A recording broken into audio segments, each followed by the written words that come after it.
नमस्कार, city news के तमाम दर्शकों का हार्दिक स्वागत। मैं हूं अमोल खोड़े और आप देख रहे हो सिटी न्यूज के हिंदी समाचार।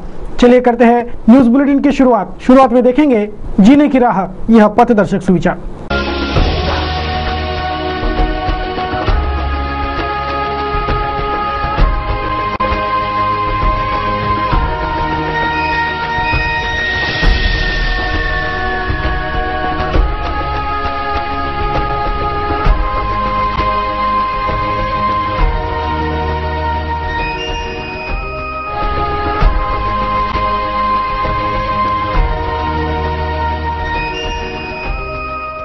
अब देखते हैं आज की सुर्खियां।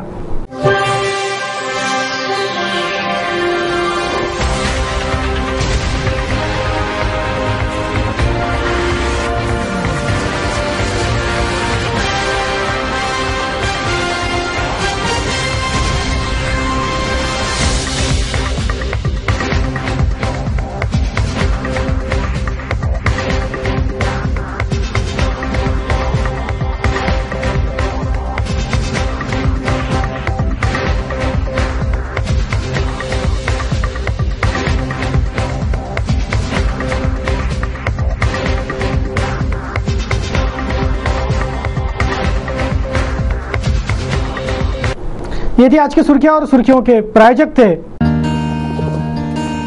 इस दिन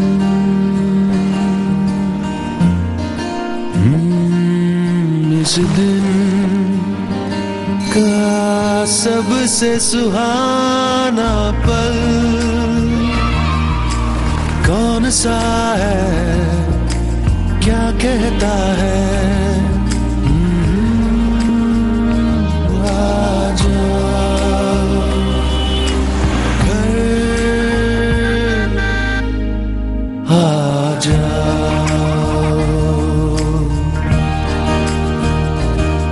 इंडिया बुल्स होम लोन्स, घर आ जाओ।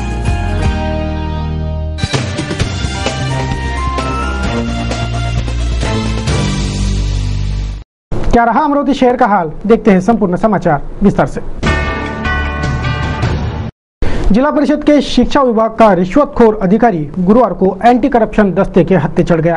5,000 रुपयों की रिश्वत लेते एंटी करप्शन ब्यूरो के दस्ते ने इस रिश्वतखोर अधिकारी को रंगे हाथ धर दबोचा। जिला परिषद शिक्षा विभाग का रिश्वतखोर लेखा व वित्त अधिकारी रत्नाकर जवळगेकर गुरुवार को 5,000 रुपयों की रिश्वत स्वीकारते रंगे हाथ धर दबोचा गया। फिर्यादी पंकज उबाळे की शिकायत पर एंटी करप्शन ब्यूरो के दस्ते ने यह दंबिश कार्रवाई की। माझा कॉन्ट्रॅक्टरशिपचा व्यवसाय आहे, तर माझं कोल्हापूर येथे प्राथमिक आरोग्य केंद्राचं काम चालू आहे। तर त्याचं एक 11 लाखाचं बिल साधारण 3.5 महिन्यापासून कॅपो साहेबांनी अडवून ठेवलं होतं। त्यांनी किमान 4 ते 5 वेळा ते बांधकाम विभागाकडे वापस पाठवलं आणि बांधकाम विभाग पुन्हा त्यांच्याकडे वापस पाठवत होते। तर 14 फेब्रुवारीला कॅपो साहेबांनी मला जी डिमांड केली होती ती डिमांड थोडी कमी करून 25,000 रुपये करून टाकू असं म्हटलं। तर त्याच दरम्यान माझे आष्टी प्राथमिक केंद्र आणि वायगाव विरशी पुलाचे बांधकाम अशी 30 लाखाची पुन्हा बिलं गेली। मग आता माझे बिलं 40 लाखाचे झाले होते, त्याच्यामुळं माझी इकॉनॉमिकल कंडिशन खूप खराब चालली होती। मग मी कंटाळून शेवटी त्यांना हो म्हटलं आणि 20,000 रुपये तेव्हा त्यांना दिले, एनटी चेंबरमध्ये ठेवून दिले तुमचे। तर त्याच्यानंतर 5,000 रुपये राहिले होते, त्या 5,000 रुपयासाठी आम्ही ट्रॅप केलं। एंटी करप्शन दस्ते के अधिकारियों को प्राप्त शिकायत पर यह कार्रवाई हुई। आरोपी रत्नाकर जवळगेकर ने प्राथमिक आरोग्य केंद्र के थकित बिल पर स्वाक्षरी करने के लिए 5,000 रुपयों की रिश्वत मांगी थी। यही रिश्वत की रकम स्वीकारते वक्त उसे रंगे हाथ धर दबोचा गया, ऐसा एंटी करप्शन ब्यूरो के अधिकारी ने सिटी न्यूज को बताया। रत्नाकर जवळगेकर 34 वर्ष यांना तक्रारदार पंकज उबाळे हे कॉन्ट्रॅक्टर आहे, त्यांच्याकडून आज 5,000 रुपयाची लाच घेताना त्यांना रंगेहात पकडण्यात आलेले आहे। काय यांचं जे तक्रारदार आहे यांच्या यांचं एक बिल निघालेलं होतं, पास झालेलं होतं यांचं बिल। तर त्या बिलावर सही करण्यासाठी यांनी 5,000ची डिमांड केलेली होती आणि त्यानुसार त्यांनी तक्रारदारांनी अँटी करप्शन ब्युरो अमरावती येथे तक्रार नोंदवल्यानंतर आम्ही लाचेचा सापळा आजमावला आणि त्याच्यामध्ये आज त्यांना पैसे घेताना पकडण्यात आले। कशी पद्धत पैसे घेताना हे यांच्याकडे एक थर्माकोलचा बॉक्स ठेवलेला राहायचा त्यांच्या चेंबरमध्ये, तर ते पैसे स्वीकारताना त्या बॉक्समध्ये पैसे टाकावे अशी सूचना करायची नेहमीप्रमाणे आणि त्यानुसार ते पैसे घ्यायचे. तक्रार आपल्याला दिलेली आहे, तर त्यानुसार यामध्ये अगोदर तक्रारदारांनी त्यांना 20,000 रुपये देण्यात दिलेली होती आणि अजून 5,000 रुपयासंबंधीची मागणी होती. त्यासंबंधी आम्ही त्यांना आज लाच घेताना पकडलेला आहे. 20,000 संबंधी अधिक तपास करण्यात येईल आणि त्यानंतर निश्चित काय ते होईल की अगोदर पैसे किती घेतलेले होते आणि कशासाठी झालेला होता. बुधवार के बाद गुरुवार को भी कामगार संगठनों के देशव्यापी हड़ताल की वजह से कारोबार और व्यापार ठप रहा। गुरुवार को सरकारी अस्पतालों के कर्मचारी और राज्य सरकारी चतुर्थ श्रेणी कर्मचारी संगठन भी हड़ताल में कूद गया था, जिससे आरोग्य और प्रशासकीय व्यवस्था भी चरमरा गई थी। देश भर में बुधवार से छिड़ी 48 घंटों की हड़ताल गुरुवार को भी जारी थी। इस 2 दिवसीय हड़ताल के दूसरे दिन यानी गुरुवार को राज्य सरकारी चतुर्थ श्रेणी कामगार संगठन और तमाम सरकारी अस्पतालों के कर्मचारी भी ठिया आंदोलन के रूप में हड़ताल में सक्रिय रूप से सहभागी हो गए थे। बैंकिंग, पोस्ट, आंगनवाड़ी, शासकीय प्रशासकीय कार्यालय आदियों का कामकाज गुरुवार को भी पूरी तरह ठप ही रहा, जिससे आरोग्य और प्रशासकीय व्यवस्था चरमरा गई थी। गुरुवार से उच्च माध्यमिक शालांत परीक्षा शुरू हो गई। जिले भर के 126 परीक्षा सेंटरों पर 32,585 तो संभाग में 1,12,042 छात्र छात्राएं 12वीं की परीक्षा दे रहे हैं। गुरुवार से जारी हुई यह परीक्षा 26 मार्च तक चलेंगी। सभी छात्रों को सिटी न्यूज़ परिवार उज्जवल भविष्य की शुभकामना प्रदान करता है। Best of luck. गुरुवार से उच्च माध्यमिक शालांत परीक्षा शुरू हो गई। माध्यमिक शालांत प्रमाण पत्र व उच्च माध्यमिक शालांत प्रमाण पत्र परीक्षा फरवरी मार्च 2013 वर्ष के लिए 21 फरवरी से शुरू हो गई। 26 मार्च तक 12वीं की परीक्षा चलेंगी, जिसमें जिले के 126 केंद्रों पर 32,585 विद्यार्थी परीक्षा दे रहे हैं। तो कक्षा 10 की माध्यमिक शालांत परीक्षा 2 मार्च से 25 मार्च 2013 के बीच होंगी। जिला न्याय पंजीकृत विद्यार्थियों में 12वीं में अकोला से 20,632, अमरावती से 32,585, बुल्टाना से 21,923, यवतमाल से 25,439, वाशिम से 11,465, इस तरह 5 जिलों से यानी संभाग से कुल 1,12,044 विद्यार्थी परीक्षा दे रहे हैं। 2 मार्च से 25 मार्च 2013 तक 10वीं की परीक्षा में जिला न्याय विद्यार्थी संख्या है अकोला से 32,679, अमरावती से 51,922, बुल्टाना से 43,372, यवतमाल से 42,038, वाशिम से 20,633, ऐसे 5 जिलों में कुल 1,90,644 छात्र छात्राएं 10वीं की परीक्षा देंगे। इन परीक्षाओं के लिए 5 जिलों के जिला न्याय परीक्षक नियुक्त हुए हैं। अकोला के लिए 11, अमरावती के लिए 21, बुल्टानी के लिए 15, यवतमाल के लिए 17 एवं वाशिम के लिए 6 परीक्षक, ऐसे कुल 70 परीक्षकों की नियुक्ति शिक्षा विभाग ने कर रखी है। इस 10वीं व 12वीं की परीक्षा के लिए विभागीय मंडल में 5 समूपदेशक की नियुक्ति भी की गई है, जिनकी मदद से किसी भी समय मोबाइल पर विद्यार्थियों को प्रशासकीय समस्याओं के लिए मार्गदर्शन अथवा मदद हेतु सुबह 8 से रात 8 बजे के बीच मदद मुहैया होगी। यह सुविधा 14 फरवरी से 26 मार्च के बीच शुरू होगी। गुरुवार से शुरू हुए उच्च माध्यमिक शालांत परीक्षा यानी 12वीं के एग्जाम में जिले भर के 126 सेंटरों पर धारा 144 लागू हो चुकी है। सुबह 10:30 से शाम 6:30 बजे तक फौजदारी संहिता 1973 की धारा 144 के तहत जमाबंदी लागू है। इस जमाबंदी धारा का उल्लंघन करने वालों पर कड़ी कानूनी कार्रवाई करने की जानकारी दी गई है। गुरुवार से जारी हुई यह परीक्षा 26 मार्च तक चलेंगी।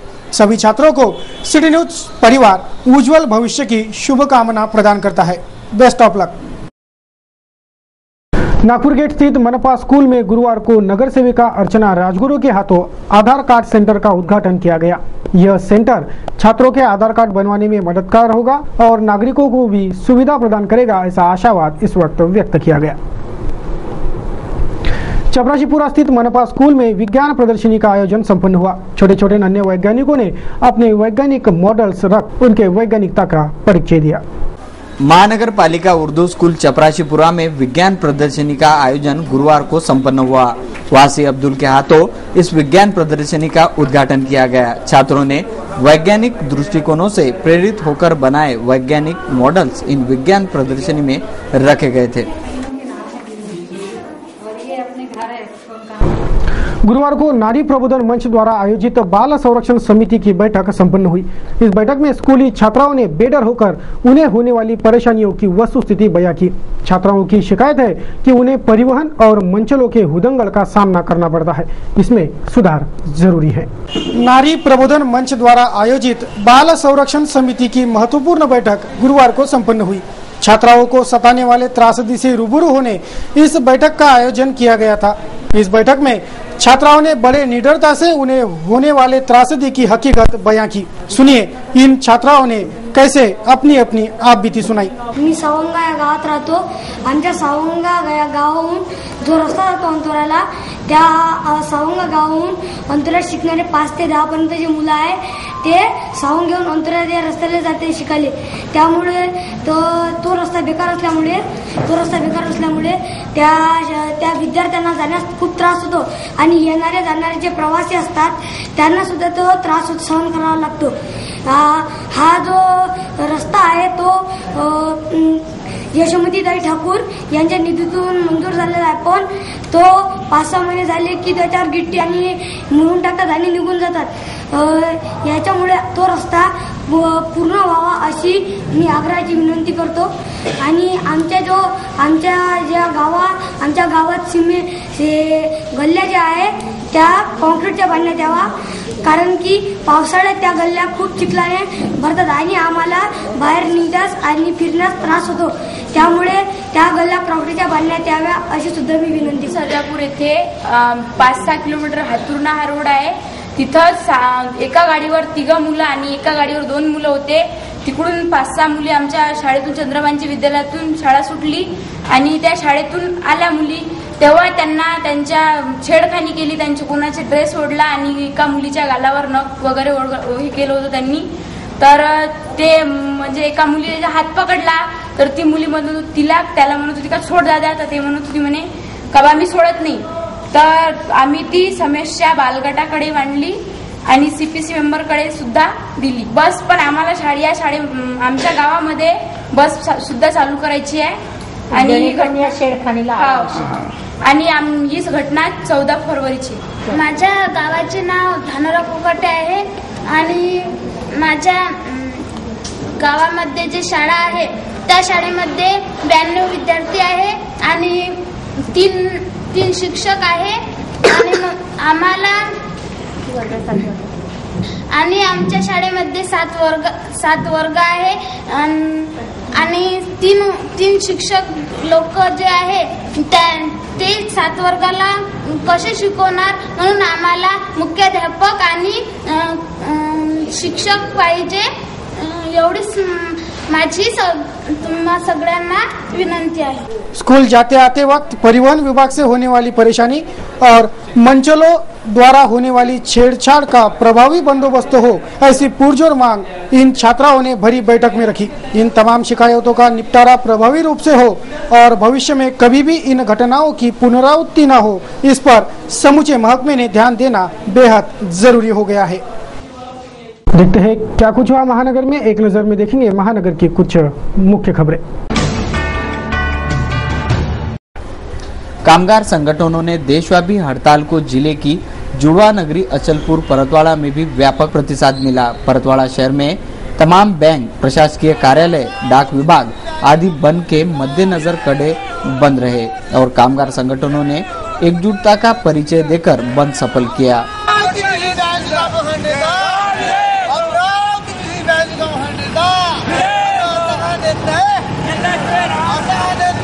त्याची 35 महिन्याची जी थकबाकी गव्हर्नमेंटकडे बाकी आहे ते त्यांनी ताबडतोब अंमल द्यावी। त्याप्रमाणे केंद्राप्रमाणे वाहतूक व शैक्षणिक भत्ता त्वरित लागू करावा। 6व्या वेतन आयोगाची शिफारसनुसार आगाऊ वेतनवाढ बाबत त्वरित निर्णय घ्यावा। अनुकंपा तत्वावरील नियुक्तीपूर्वीच्या धोरणानुसार तात्काळ सुरू करावी 5 दिवसाचा आठवडा। तसेच 60 वर्षाचे सेवानिवृत्ती वेतन शासनाने त्वरित सुरू करावे। हमारी प्रमुख मांगने हैं, जैसे सरकारी कर्मचारियों को रेशन कार्ड जो शासन ने रद्द किए हैं, घरगुती स्वयंपाक की गैस जो शासन ने जो 1,000 रुपये बढ़ाई है, यानी लोक हितार्थ सभी हमारे कार्यक्रम आज हमारे संप है। अनुदानित रॉकेल पेट्रोल डीजल के भाव कम हो जाए, उसमें शासकीय कर्मचारी का भी योगदान है। जर आमच्या मागण्या शासनाने मान्य केल्या नाही तर आम्ही यानंतर बेमुदत उपोषणात जाणार आहोत। कल से लेकर आज तक ये बंद सफल नजर आ रहा है। अचलपुर तहसील का पूरा कामकाज ठप है, जिससे नागरिकों को विगत 2 दिनों से परेशानी का सामना करना पड़ रहा है।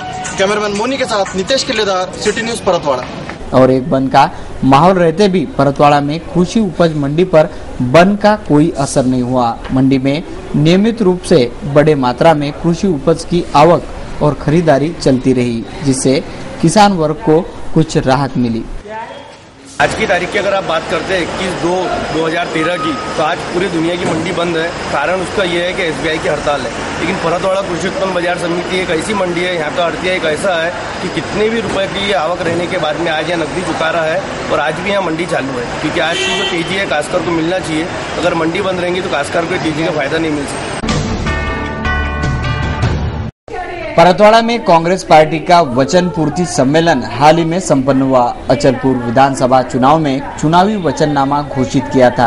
उस वचननामे को पूरा करने में कांग्रेस सफल हुई, ऐसा इस वचन पूर्ति सम्मेलन में जाहिर कर कांग्रेस के कार्यकर्ताओं से पक्ष मजबूती के लिए सर्वकष प्रयत्नरत रहने का आह्वान भी किया गया। लढत असताना कोणाच्या भावना दुखवल्या गेल्या असेल, कोणी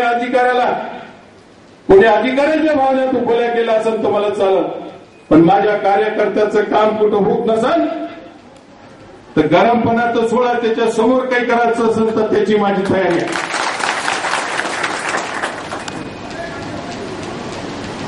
आज आपला मतदारसंघ पहा, अचलपूर मतदारसंघ पहा, जो नौटंकी तुम्ही बसवून घेतला, याच्यातल्या बऱ्याचशा लोकांना त्याला मतदान केलं। काय समजून केलं का आपल्यातला एक आहे, ज्यानं दुधाच्या टपक्या सायकलवर वाहला, आज तो करोडोत खेळून राहिला।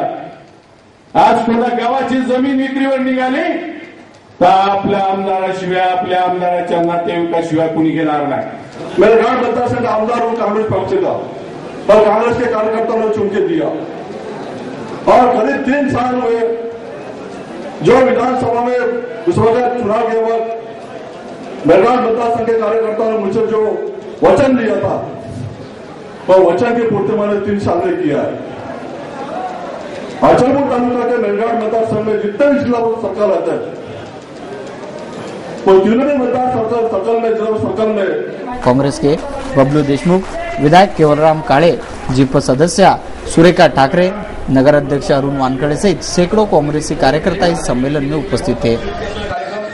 मकसद मेरा बोलने का मतलब यह है, हमारे खासतौर से मुस्लिम भाइयों से, आज जो कांग्रेस को बदनाम किया जा रहा है, इसके इफेक्ट मुस्लिम में भी और दीगर गांवों में भी जरा से उल्टे सीधे पड़ रहे हैं। ये 2G घोटाला, तुम्हारे हेलीकॉप्टर घोटाला और भी जितने भी घोटालों के बारे में जो बता रहे हैं, तो घोटालों की जब तक के इंक्वायरी होती नहीं, जब तक के मर्डर किसी का सिद्ध होता नहीं, वो अपराधी कैसा कहलाएगा। महानगर के व्यवसायी बकुल कक्कड़ की सास श्रीमती बोस का कत्ल कर दिया गया। गुरुवार की शाम उनके जिला परिषद क्वार्टर पर पहुंचे नौकरानी के सूचना पर यह कत्ल की वारदात उजागर हुई। संपत्ति के विवाद में यह हत्या होने की प्राथमिक जानकारी है। प्राप्त जानकारी अनुसार गुरुवार की शाम 5:45 बजे उनकी नौकरानी मेशराम जब बोस के क्वार्टर में पहुंची तो उसे घर का सामान बिखरा हुआ दिखा। घर की अलमारी भी खुली थी, पूरा सामान अस्त व्यस्त बिखरा पड़ा था और पलंग पर श्रीमती बोस की लाश पड़ी थी, जिससे लूटपाट के इरादे से यह कत्ल होने का शक पुलिस को है। मेन रोड पर हुए इस घटना से परिसर में डर का माहौल भी व्याप्त हो गया था। पुलिस ने श्रीमती बोस की लाश पोस्टमार्टम को रवाना कर दी और जांच शुरू कर दी है। पुलिस आयुक्त अजित पाटिल का कहना है कि पीएम रिपोर्ट के बाद ही कत्ल कैसे हुआ ये साफ होगा। आज संध्याकाळी 6 वाजता पोलिसांना माहिती मिळाली की उस्मानिया मस्जिदच्या शेजारी राहणारे पुतुल सादीन बोस व 79 वर्ष या घरात पडलेले आहे. त्याबरोबर ताबडतोब पोलीस या ठिकाणी आले. आम्ही स्वतः पण आलो. त्या ठिकाणी DCP आले. मयत 79 वर्षाचे आहेत. घरात कपाट उघडं आहे आणि घरफोडीचा प्रयत्न असण्याची शक्यता आहे. त्या ठिकाणी मृत्यू कशामुळे झाला हे अद्याप स्पष्ट झालेलं नाही. पोस्टमार्टम झाल्यानंतरच आपल्याला मृत्यू कशाने झाला हे स्पष्ट होऊ शकेल. तर घरफोडीचा प्रयत्न झालेला आहे, परंतु मयत बोस यांच्या अंगावर कुठल्याही जखमा नाही. तर PM झाल्यानंतरच आपल्याला डिटेल यातलं समजू शकेल. या ठिकाणी सर्व नातेवाईकांना कळवण्यात आलेलं आहे. शरीरावर काही घाव वगैरे आहे का? शरीरावर कुठलेही जखमा नाही. आपल्याला वाटते का? त्यात डॉक्टरचं एक्सपर्ट ओपिनियन नंतरच आपल्याला मृत्यू कशाने झाला ते समजू शकेल. सध्या गुन्हा दाखल करावा वाटतं आपण. त्यात 459 प्रमाणे गुन्हा दाखल केला जाईल IPC. कारण घरफोडी करत असताना एखाद्याला मृत्यू होणं तर ते मृत्यू कशामुळे झाला ते डॉक्टरांच्या PM नंतर स्पष्ट होऊ शकेल. सध्या 459 IPC प्रमाणे गुन्हा दाखल. चोरी गेली आहे. घरातलं चोरीला गेले का ते नातेवाईकांना विचारतोय तर त्यांनी आता सांगतात ते नातेवाईक इथं जावई आहेत त्यांचे इथं बरोबरच आहेत. जावयांनी सांगितलंय. इतर मुलींनाही बोललंय. एक मुलगी त्यांची इथं आहे. त्या एकट्याच घरात राहत होत्या आणि त्या ठिकाणी मुलगी इमिजिएटली आली. त्यांच्याकडं 2 अटेंडंट असतात. एक सकाळी मुलगी येते, ती संध्याकाळी 6 वाजता परत येते. ती आल्यानंतरच आपल्याला सदरची हकीकत कळते. शरीरावर काही सोनं वगैरे घातलेलं होतं का? शरीरावर सोनं वगैरे होतं का नाही ते आता मुलगीचं स्टेटमेंट घेतल्यानंतर समजू शकेल. तर मुलगी दुःखात आहे, त्यानंतर तिचं स्टेटमेंट घेतलं जाईल. आपल्याला पोस्टमार्टम झाल्यानंतरच मृत्यू कशाने झाला हे समजू शकेल. टीम पण हे घेतलेले आहेत. कशामुळे मृत्यू झाला याचा शोध घेण्यात येत आहे आणि यांच्या आणखी काही कारणे असू शकतील का, यांचे काही दागिने गेलेत का. पण प्रथमदर्शनी मागच्या दरवाजाचं कुलूप तोडलेलं दिसतंय. त्याचप्रमाणे कुठली जखम नाही, परंतु कदाचित धक्क्यानं पण मृत्यू होऊ शकतो. एक्झॅक्टली PM झाल्यानंतर आपल्याला समजू शकतं की कशामुळे मृत्यू झाला. सर रॉबरी आणि मर्डर वाटतं का तुम्हाला? यातलं आत्ताच सांगता येणं शक्य नाही, पण रॉबरी मर्डरचा प्रश्न येत नाही कारण घरफोडी आहे ते निश्चित आहे या ठिकाणी. तर घरफोडीचं तरी प्रथमदर्शनी सर्व कपाट उघडं झालेलं आहे, बाकीचे चाव्या बाजूला पडलेल्या आहेत, त्यामुळे घरफोडी करण्याचा प्रयत्न तर निश्चित आहे. सर PM मध्ये जर शॉक मृत्यू निष्पन्न जर तरचा प्रश्न नाही, PM मध्ये जे येईल त्यानंतरच आपल्याला पुढची तपासाची दिशा निश्चित होऊ शकेल. सिटी न्यूज के इस बुलेटिन में बस इतना ही. अंत में एक बार फिर नजर डालेंगे आज की सुर्खियों पर.